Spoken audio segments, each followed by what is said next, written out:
warahmatullahi wabarakatuh. Alhamdulillah rabbil alamin. Wassalatu wassalamu ala asrafil anbiya'i wal mursalin wa ala alihi wa sahbihi ajma'in, amma ba'du. Puji syukur kita panjatkan kepada Allah Subhanahu wa taala atas karunia-Nya, atas nikmat kesehatan, nikmat hidup yang masih diberikan sampai saat ini.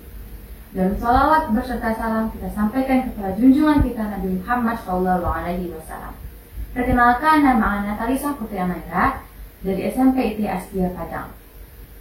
Dalam kesempatan kultum hari ini, Ana akan membawakan materi tentang meningkatkan iman dan takwa di masa pandemi, dengan mengisahkan sebuah hikmah dari sebuah lampu merah. Sudah memasuki tahun ketiga pandemi COVID-19 berlangsung. Berbagai cara sudah dilakukan pemerintah untuk terus menekan serta mengurangi jumlah penderita COVID-19 dengan meniadakan sekolah secara tatap muka. Nyatalah bahwa pandemi COVID-19 ini menjadi titik tolak bahwa kita manusia memang sangat tidak ada apa-apanya. Ini menjadi momentum akan eksistensi adanya Tuhan Allah Subhanahu wa taala, Sang Pencipta semua makhluk dan alam semesta. Momentum seperti ini harusnya dijadikan sebagai kesempatan bertemu Sang Penciptanya yang meningkatkan iman dan takwa kepada Allah Subhanahu wa taala, karena Allah akan mengangkat pandemi dengan izinnya. Saudaraku, iman dan takwa seumpama sebuah kisah di lampu merah. Sekali-sekali agaknya perlu juga kita memperhatikan lampu merah. Tak perlu jauh-jauh mencari kesana kemari. Sambil santai pulang sekolah, bisa di lampu merah bypass, lampu merah alay. Dari dalam mobil, perhatikanlah ke depan, samping, dan belakang kita. Tapi kalau lampu merah menyala, maka pemandangan menarik akan seketika hadir di depan mata kita. Apa itu? Adalah spontan, semua pengendara akan melakukan hal yang sama. Tak peduli yang dia pakainya apakah mobil mewah, motor murah, atau sekelas pengendara biasa. Semua akan serentak menginjak rem dan berhenti di titik yang sama. Satupun tak ada yang berani melanggarnya. Percayalah.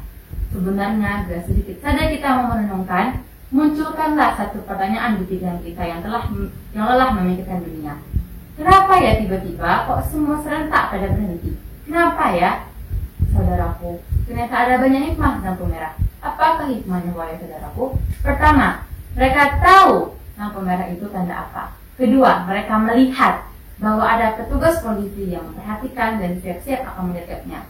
Ketiga, mereka yakin hukuman apa yang diterima jika melanggarnya. Saudaraku, agaknya begitulah hidup ini. Kita mesti tahu apa yang akan kita tuju.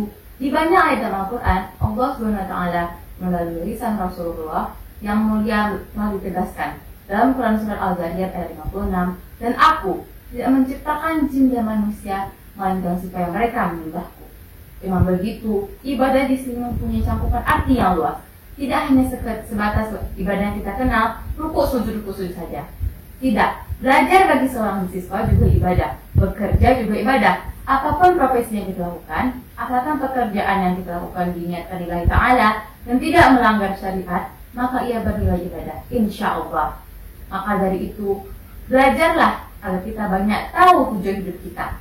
Ternyata ada perintah dan larangan yang mesti kita taati. Ada surga, neraka yang sedang menanti. Maka pilihan ada di tangan kita. Maka renungkan, jualah 9 kas buih hamka. Kalau hidup hanya sekedar hidup, kera di hutan juga hidup. Kalau kerja hanya sekedar kerja, kerbau di sawah juga kerja. Hikmah lampu merah yang kedua, untuk menjawab pertanyaan kita tadi, kenapa ya serentak kita perhatikan orang berhenti di lampu merah? Karena mereka melihat bahwa ada petugas polisi yang memperhatikan dan siap-siap akan mendekatnya.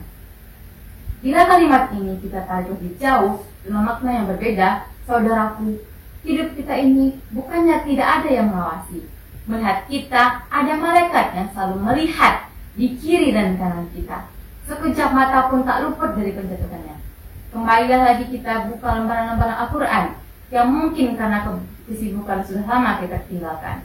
Maka kita akan mendapati ketika 2 orang malaikat mencatat amal perbuatannya, seorang duduk di sebelah kanan dan yang lain duduk di sebelah kiri. Tiada suatu ucapan pun yang diucapkannya, melainkan ada di dekatnya malaikat pengawas yang selalu hadir. Quran Surat Qaf ayat 17 dan 18. Bila ayat ini diterimani, maka tak ada lagi perbuatan curang karena ada malaikat rakib dan atid yang senantiasa ada di sisi kemanapun kita pergi. Kemudian yang ketiga yang membuat orang berhenti spontan di lampu merah adalah yakin hukuman apa yang diterima jika melanggarnya. Maka begitu jualah hidup kita mesti yakin bahwa apa yang kita lakukan akan tercatat dengan rapi dan akan ada balasan di yaumul hisab kelak.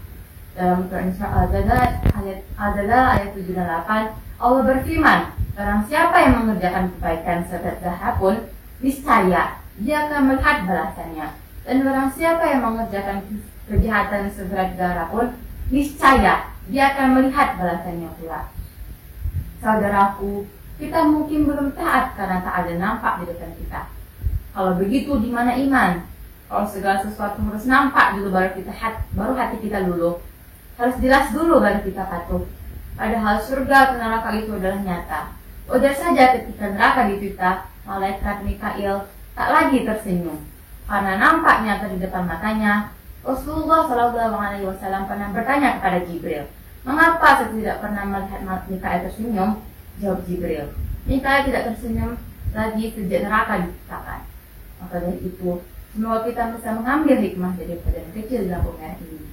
Tahu akan tujuan hidup kita, ada makhluk yang bernama malaikat yang melihat dan yakin bahwa perbuatan kita akan ditanya di yaumul hisab kelak. Untuk kemudian kita aplikasikan dalam kehidupan sehari-hari, apalagi di masa pandemi ini, yang setiap saat kematian mengintai. Tidak kita ketahui sampai di mana umur kita berakhir. Mungkin hari ini, mungkin besok. Pastikanlah hari-harimu penuh keberkahan. Detik menitnya adalah ibadah. Jangan sampai untuk dunia kita habis-habisan dan lalai mengerjakan ibadah dan kebaikan. Sementara kematian, surga yang pasti kedatangannya, kita malas-malasan untuk meraihnya. Demikian yang bisa saya sampaikan. Semoga bermanfaat masalah dunia dan akhirat. Mohon maaf atas segala kekurangan. Terima kasih atas perhatian. Wabillahi taufiq wal hidayah. Wassalamualaikum warahmatullahi wabarakatuh.